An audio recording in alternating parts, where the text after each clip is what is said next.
Hello, and welcome to the video on evaluating one-sided limits, specifically here of a piecewise defined function as x approaches the x values that are at the transition of the pieces of the function.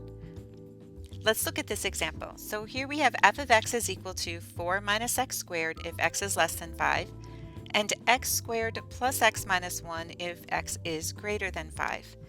And we want to find first the limit as x approaches 5 from the left of that function f of x, and then after we get done working with that one, we will look at the limit as x approaches 5 from the right of f of x.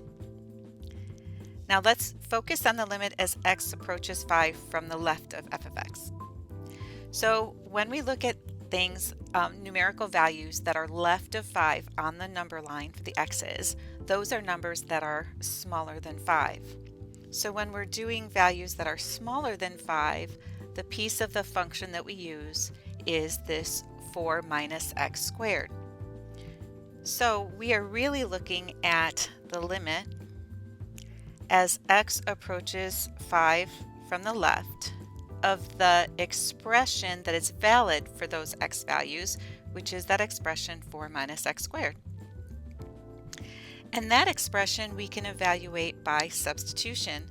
So we have our 4 minus, take out the x and put in our value of 5, quantity square that. So I have 4 minus 25, or negative 21.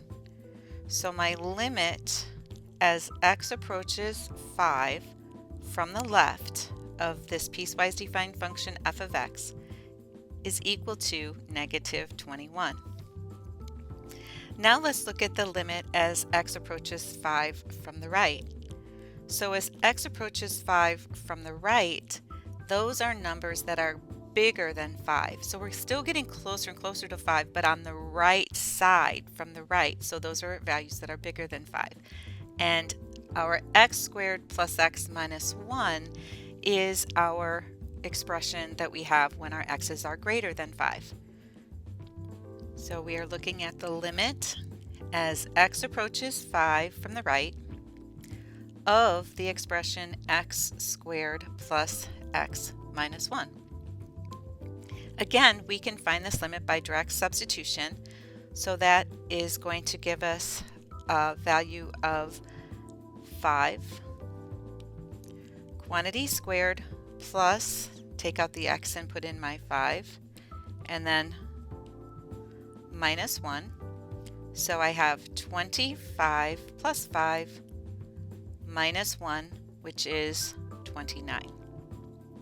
So the limit as x approaches 5 from the right of this piecewise defined function f of x is equal to 29.